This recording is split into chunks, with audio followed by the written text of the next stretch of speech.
Magsitayo ang lahat. Magdasal tayo. Father, Son, and Holy Spirit, Amen. Magandang umaga mga bata.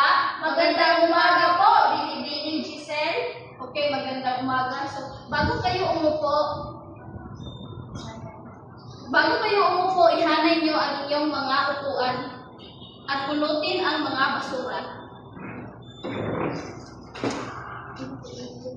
So, bago po sisimulan ang ating talakayin ngayon, ay mag-check muna ako ng attendance.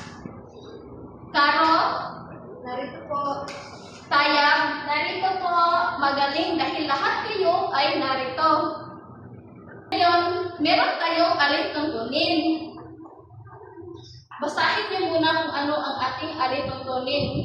Makikinig at mabuti sa guro. Ikalawa, Huwag magtaas ng kamay bago magsalita o magbigay ng sagot. ikatatlo, Igalang ang opinyon at sagot ng iba. ikaapat, Panatilihin maayos ang kagamitan ng silid-aralan pagkatapos ng gawain. mga bata, lagi niyong tatandaan ang ating mga alituntunin sa klase. So ngayon naman, sino ang makapagbibigay sa akin kung ano ang ating itinalakay noong nakaraang araw? Ako po. Okay, Rodilin. Ito ay patungkol sa tula. Magaling, Rodilin. At ano pa ang tula? Okay, Caro. Ang tula ay isang uri ng panitikan na ang pangunahing layunin ay itanghal ang mga kaisipan, damdamin at komento ng buhay sa entablado. Magaling dahil alam niyo pa ang aking nakaraang lakay noong. So, ngayon mga bata, sa hindi pa tayo pupunta sa ating talakayan, meron akong palaro na ipapalaro sa inyo. Handa na ba kayo mga bata? Opo! Okay. Kapag mag-participate kayo sa akin, bibigyan ko kayo ng reward. Okay, ang laro na ito ay tinatawag po na love or care. Kapag sinabi ko ang salitang pagmamahal sa pamilya, pwede bang tumayo kayo? Kapag sinabi ko ang salitang pagmamahal sa pamilya, gaganon-ganon kayo. Kapag sinabi ko namang pagmamahal sa kaibigan, pumalakpak kayo at gumiwang-giwang. Naintindihan niyo ba mga bata? Opo! Okay. Una ko sasabihin ay, si Ana ay tumutulong sa kanyang pamilya. Magaling! Si Ben ay nagmamano sa kanyang lolo at lola. Magaling dahil alam niyo kung ano ang pagmamahal sa pamilya. Si Kisi ay tumutulong sa kanyang kaibigan. At si Cherry naman ay gumagawa ng mabuti sa kanyang kaibigan. Okay, magaling dahil alam nyo ang pagmamahal sa kaibigan at pagmamahal sa pamilya. Umupo na kayo mga bata. So sa araw na ito may idea ba kayo sa palaro na ipinalaro ko sa inyo? Pagmamahal po. Okay, magaling, Rodilin. Ang ating talakayin ngayon ay patungkol sa ang maikling kwento ng pagmamahal.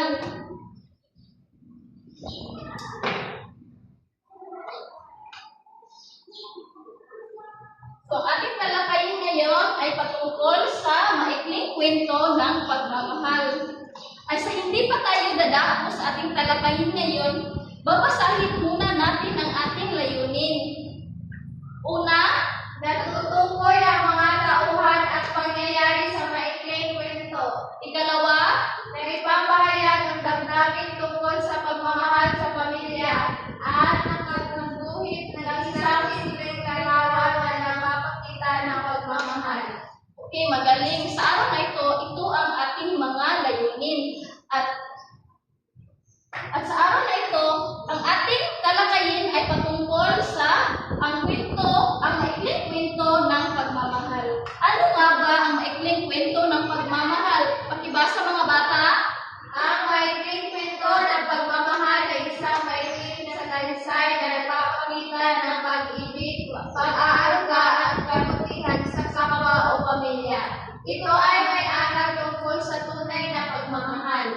Okay, magaling. Ang maikling kwento ay nagpapakita ng pagmamahal o pag-ibig sa kaibigan o sa pamilya.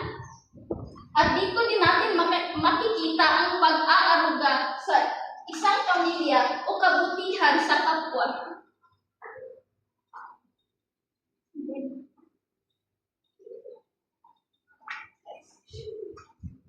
So dahil tapos na tayong transition. Hindi na po sa Hindi naman tayo babasahin. may babasahin. Ngayon naman, meron ulit tayo. Okay, ngayon naman, meron tayong babasahin na isang kwento. Ang kwento na ito ay ang tunay na pagmamahal ni Ana. Pakibasa mga bata. Si Ana ay isang simpleng estudyante sa ika-6 na baitang. Tuwing umaga, maaga siyang gumigising upang tulungan ang kanyang ina sa gawaing bahay bago pumasok sa paaralan. Kahit pagod, masaya siyang ginagawa ito dahil mahal na mahal niya ang kanyang pamilya. Isang araw, nagkasakit ang kanyang ina. Hindi nagdalawang isip si Ana na alagaan ito. Siya ang nagluto, naglinis at nag-aaruga sa kanyang ina kahit may pasok pa siya. Hindi siya nagreklamo dahil alam niya na ang tunay na pagmamahal ay makikita sa sakripisyo. Nang gumaling ang kanyang ina, niyakap siya nito ang higpit at sinabi, "Ikaw ang aking kayamanan, Ana." Ngunit si Ana ang napawi ang lahat ng pagod niya. Mula noon, lalo pang pinagpahalagaan ni Ana ang kanyang pamilya at pinakita ang pagmamahal hindi lamang sa salita kundi sa gawa. Okay, dahil nabasa niyo na ang isang kwento, tumayo ka. Sa kwentong inyong binasa, anong aral ang inyong natutunan? Ang aral ng aking natutunan kung paano mahalin ang pamilya. Okay, magaling. Bigyan niyo ng magaling clap si Caro. Una ako at kayo ang susunod. Sige, tayo kayo lahat. Ganyan. Magaling, magaling. Magaling, magaling. Okay. Isa, dalawa, tatlo. Magaling, magaling. Magaling, magaling. Okay. Dahil tapos na tayo sa ating kwento, may gawain akong ipapagawa sa inyo.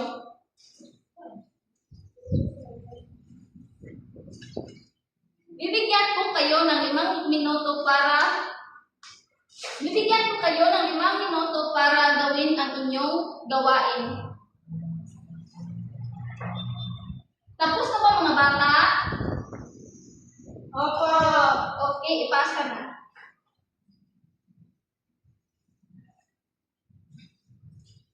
Okay, magaling dahil alam nyo talaga at meron talaga kayong matutunan sa ating talakayin ngayon. At meron na naman ako ipapagawang gawain sa inyo at dito natin makikita kung meron ba talaga kayong natutunan sa ating kwentong itinalakay. May sitwasyon akong ibibigay sa inyo at tukuyin ninyo kung ano ang aral na nandito sa isang sitwasyon. Bibigyan ko kayo ng 5 minuto. Tapos na ba mga bata? Opo. Okay, ipasa na.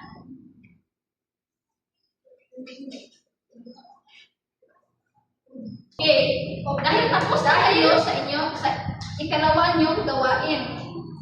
May ipapagawa na naman ako sa inyo. Tinatawag ko itong gumuhit ng pagmamahal. Hahatiin ko kayo sa 2 pangkat. At bawat pangkat ay may iisang magre-representa para sa simpleng guhit na inyong ginagawa. Okay, tapos na ba ang 2 pangkat? Opo, teacher. Okay, magaling. Sige, sino ang uuna? Tayo ka, Caro. Ang aming ginuhit ay tungkol sa isang pamilya nagmamahalan.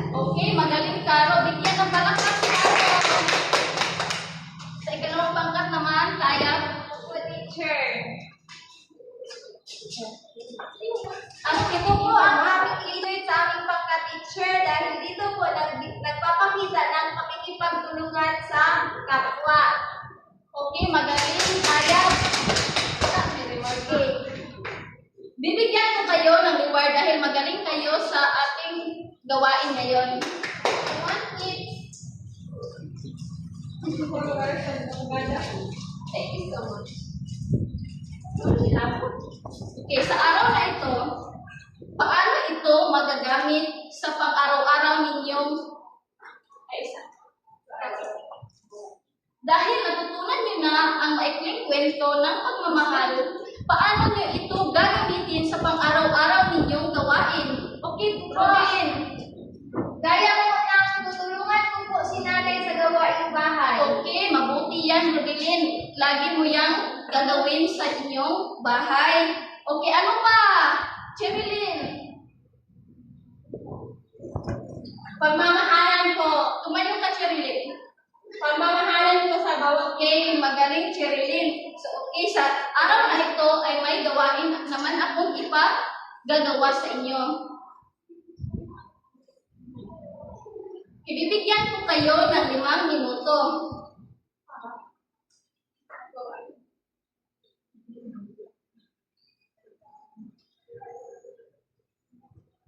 Tapos na ba kayo mga bata? Opo.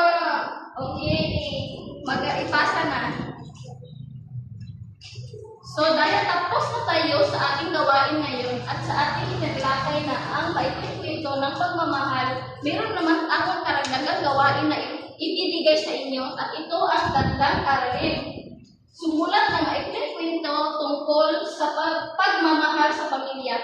Gumuhit ng 3 o 5 pangusap at gumuhit ng larawan na may kaugnayan sa iyong kwento.